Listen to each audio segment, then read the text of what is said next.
किसान भाइयों, यदि आप ट्राइकोडर्मा, बिवेरिया बैसियाना, वर्टिसिलियम लेकानी जैसे कीटनाशक को या फिर बुरशीनाशक को इस्तेमाल करना चाहते हो अपने खेत के अंदर, बायो में ये सब आते हैं, ये सभी फंगस है और एक बार आपके फसल के ऊपर डेवलप हो गए तो बहुत ही अच्छी तरीके से आपको ये रिजल्ट लंबे समय तक के लिए दे सकते हैं, जितना समय के लिए जिंदा रहेंगे आपके फसल के ऊपर। तो इसमें मामला आ जाता है टेम्परेचर का, एक साथ मिलाने का या फिर नहीं मिलाने का, कौन से समय में करूँ, सुबह करूँ, शाम करूँ, टैंक कौन सा इस्तेमाल करूँ, ये सभी सवाल आपके मन में तो होंगे ही।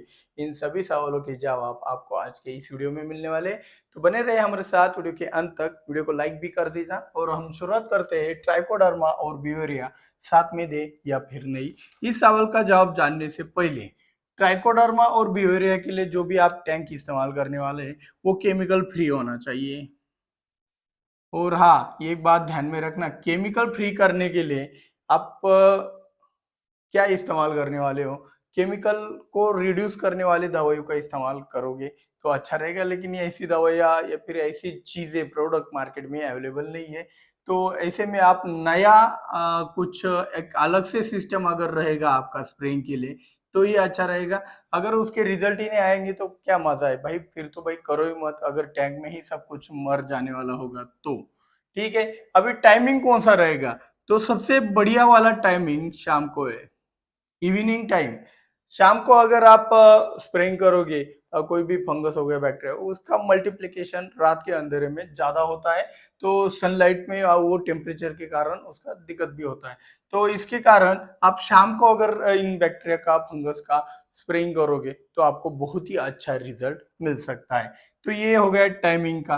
अभी रही बात जो भी हमने एक फंजीसाइड के रूप में बताया है, क्या फंजीसाइड के रूप में आपने क्या चुना है, ट्राइकोडर्मा को चुना है, ट्राइकोडर्मा विरिडी को चुना है, ठीक है ना। और इंसेक्टिसाइड के रूप में हमने किसको चुना है, इंसेक्टिसाइड के रूप में हमने चुना है अपने बिवेरिया बैसियाना, बिवेरिया बैसियाना को चुना है, ठीक है। तो अभी हम जब केमिकल का स्प्रेइंग करते हैं तो केमिकल का स्प्रेइंग करते वक्त दोनों चीजें एक साथ लेते हैं, लेकिन इसमें हम ले सकते हैं या फिर नहीं। तो मेरे हिसाब से कुछ ट्राइकोडर्मा का और इसका थोड़ा दुश्मनी हो सकता है, क्योंकि ये मांसाहारी है। ट्राइकोडर्मा फंगस फंगस को भी खाता है, ये समझ जाओ। तो ये बिवेरिया के फंगस को भी खा सकता है। तो इसीलिए इसका एक साथ भी इस्तेमाल नहीं कर सकते। तो सर जी सुबह शाम करे क्या, सुबह शाम किया तो भाई सुबह वाला शाम वाले को खा जाएगा तो ये भी बात हो जाएगा। तो यहाँ पे क्या चीज कर सकते हैं हम, यहाँ पे हमें एक चीज करनी है जो हमने स्ट्रेटजी बनाया है कि सप्ताह में एक बार आपको एक ट्राइकोडर्मा का या फिर बिवेरिया का इस्तेमाल करना है। तो उसी स्ट्रेटजी को हम फॉलो करेंगे। क्या होते हैं, 4 वीक होते हैं, 4 सप्ताह होते हैं एक महीने के अंदर। तो पहले सप्ताह आपका ट्राइकोडर्मा जाएगा, दूसरे सप्ताह आपका बिवेरिया जाएगा, तीसरे सप्ताह फिर से आपका ट्राइकोडर्मा जाएगा, चौथे सप्ताह आप फिर से बिवेरिया बैसियाना का इस्तेमाल कर सकते हो। आपको यदि चाहिए कि ट्राइकोडर्मा की जगह मुझे दूसरा वाला कोई फंगस वाला, बैक्टीरिया वाला इस्तेमाल करना है, जैसे कि उदाहरण के तौर पर आपको लगता है कि भाई ये फंगस इतना पावरफुल नहीं है रोगों के लिए, तो मैं बैसिलस सबटिलस का इस्तेमाल कर सकता हूँ। ये बैक्टीरिया हो गया, ठीक है। तो इस ये बैसिलस सबटिलस आपके पाउडर मिल्ड्यू और डाउनी मिल्ड्यू के फंगस को खाने का कार्य करती है। तो ये भी एक बढ़िया तरीका हो गया। तो एक सप्ताह ट्राइकोडर्मा, एक सप्ताह बैसिल, एक सप्ताह आपका बिवेरिया, तीसरे सप्ताह में आपका बैसिलस सबटिलस और चौथे सप्ताह में एक और कोई आप अलग से एक कोई कीटनाशक डाल सकते हो, बायो इंसेक्टिसाइड डाल सकते हो, जो भी आपको पसंद आए। तो इस तरीके से आप एक एक करके, अलग अलग करके बायो फंजीसाइड और बायो इंसेक्टिसाइड का इस्तेमाल करेंगे तो अच्छा रहेगा। इस्तेमाल करते वक्त गाय के दूध का ही इस्तेमाल कीजिएगा, वो अच्छा रहेगा, सोर्स भी अच्छा है और आपके पास प्योर भी है और आपकी आंखों के सामने है, ठीक है। तो गाय के दूध का इस्तेमाल करते वक्त ये ध्यान में रखना है कि भाई वो थैली वाला दूध इस्तेमाल नहीं करना है, वो तपा गर्म किया होगा या फिर ताजा होगा तो भी चलता है, कोई टेंशन उसमें नहीं लेना है। तो ये सब चीजें अगर हम करना अभी से स्टार्ट करेंगे, अभी यहाँ पे टेम्परेचर का इश्यू निकाला है कुछ किसानों ने, ठीक है। तो टेम्परेचर, अभी मेरे को एक चीज बताओ, मैं सब आपको पता है, आप प्रूफ के साथ बात करते, बिना प्रूफ के तो कुछ बोलते ही नहीं है। तो जो हमारा दूध रहता है, ठीक है, साल भर में हमारा दूध कब सबसे ज्यादा खराब होता है, बताओ। गर्मी के दिनों में सबसे ज्यादा दूध खराब होता है, मानते हो नहीं मानते हो? ठंड के दिनों में कम होता है और बारिश के दिनों में तो मीडियम रहता है, 50-50, ठीक है?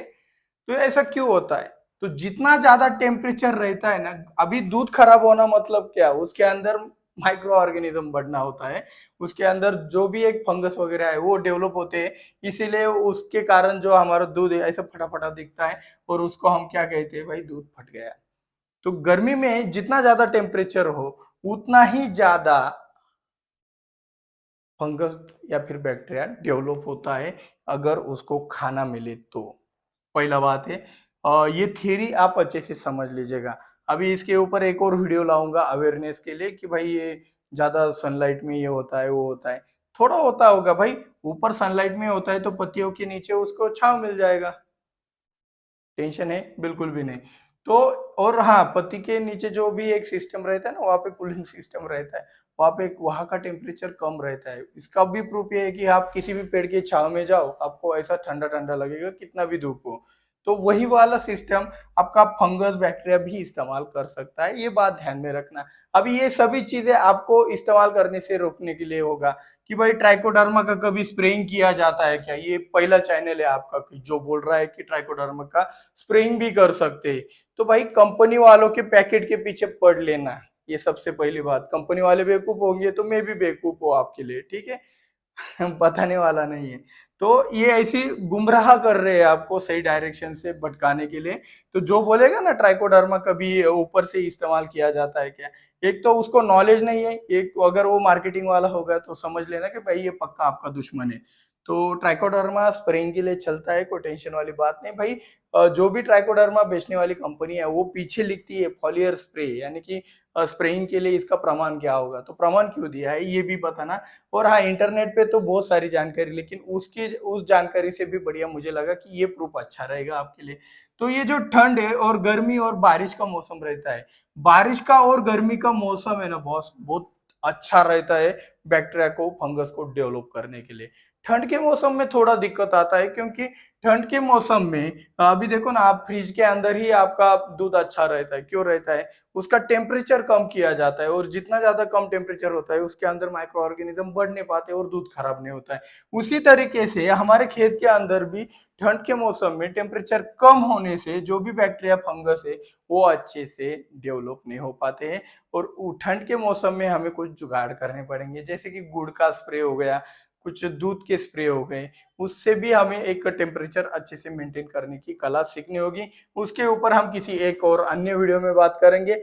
फिलहाल ये लास्ट पार्ट है, इसके सभी जो पार्ट है आपको वीडियो के लास्ट में मिल जाएंगे।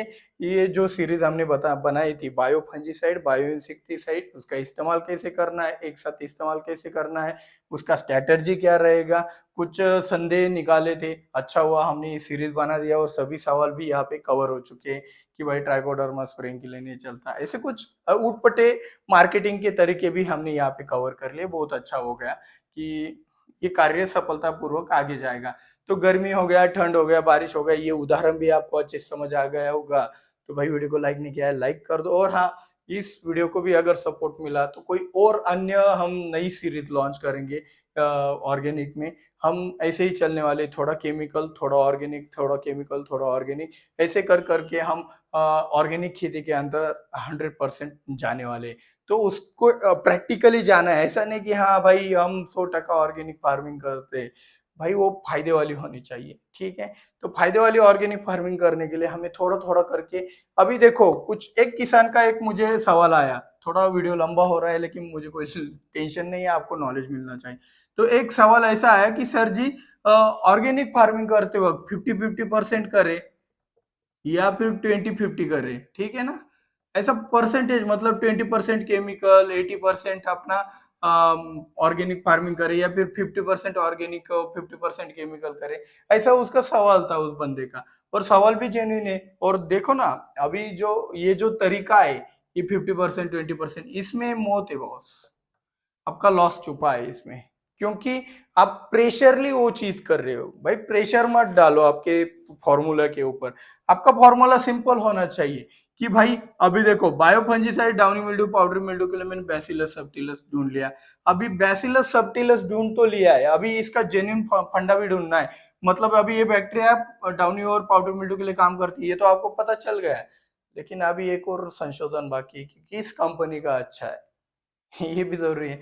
तो एक दिन मतलब एक सप्ताह बैसिलस सबटिलस इस कंपनी का किया, आप दूसरे सप्ताह दूसरे कंपनी का, तीसरे सप्ताह तीसरे कंपनी का, चौथे सप्ताह चौथे कंपनी का, जब तक जेन्युइन प्रोडक्ट ना मिले तब तक बदलते रहो। उसका रिजल्ट एक ना एक दिन आपके हाथ में जेन्युइन प्रोडक्ट लगेगा, फिर उसको कंटिन्यू करना है, चाहे वो किसी भी कंपनी का हो। हमारा किसी भी कंपनी से कोई नाता नहीं, हम किसी कंपनी का बैक्टीरिया बताएंगे भी नहीं यहाँ पे आपको।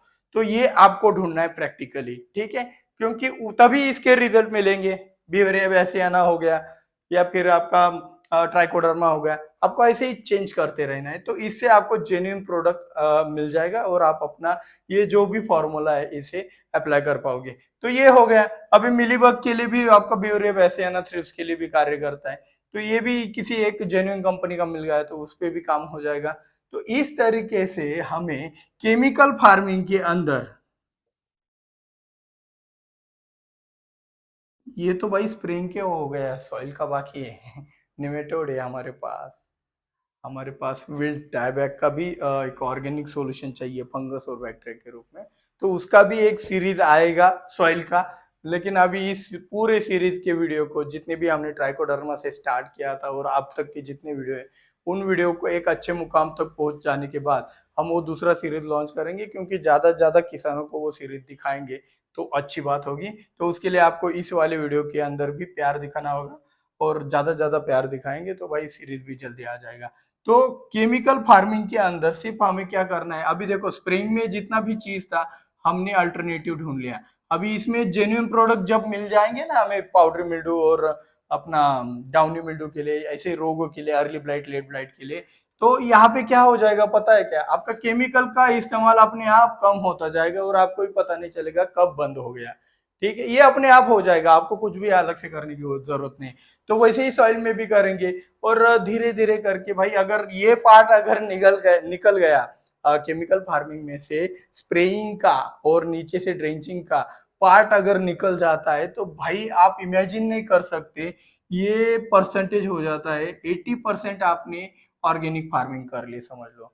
मतलब क्या, फुल्ली ऊपर से ऑर्गेनिक स्प्रे जा रही है और नीचे से ड्रेंचिंग जा रही है, तो समझ जाना कि भाई आपने 80% तक अपने ऑर्गेनिक फार्मिंग को कन्वर्ट कर लिया है।